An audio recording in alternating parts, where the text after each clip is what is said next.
What's up, YouTube? I'm Pete. This is my stories of my tanks. Today I woke up with a disaster on hand. The first time it's ever happened, but came in to check on my fish and noticed there was water coming out of the sides of the tank. It started off, must have been a little drip. Looks like maybe I nicked the seam of the silicone when I was cleaning it last night, and instead I had a little bit of a drip coming out of the back, what would that be, right corner of my 10-gallon tank. So did a little bit of cleanup, a little bit of a triage, noticed it wasn't coming out quickly, and then decided that for two reasons. I was gonna go and make an emergency run to Petco, $1 per gallon sales going on right now, and bump up to that 20G. So we got the 20-gallon, it's got some Eco Complete in the bottom, along with a couple scoops of the old Eco Complete from my 10-gallon to kind of help transfer that beneficial bacteria.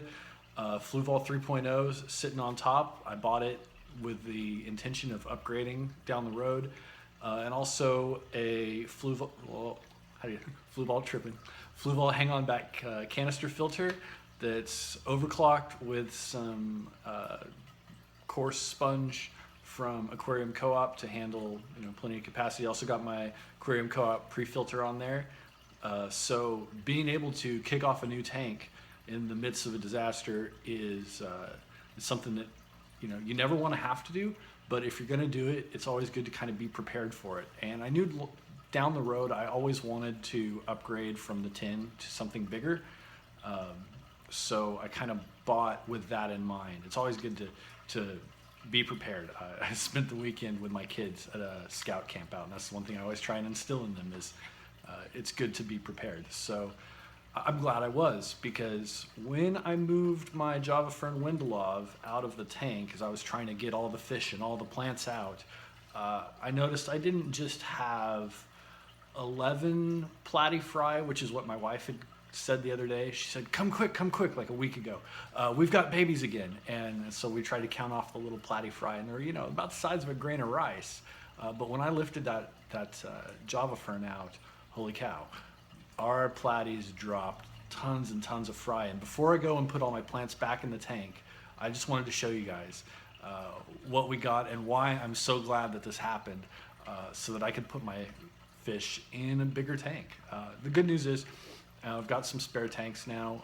I'll fix the old 10. I've got another 10 that'll become a fry tank down the road once I'm able to scoop these guys out and get a little more size on them, and then we'll take them up to our local pet store.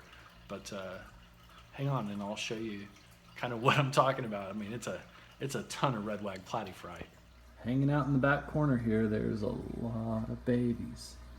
You can get down and see them. They're super cute, super healthy. I've been feeding Aquarium Co-op Easy Fry food and frozen baby brine, and they're doing great.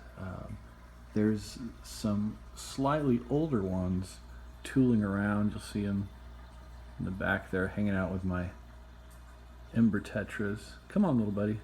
Let's get you in focus. The water's still a little bit cloudy from doing all the setup work. Oh yeah, look at them go. You can also see I've had a bit of an algae issue. I think it was brought on by trying to feed all the fry.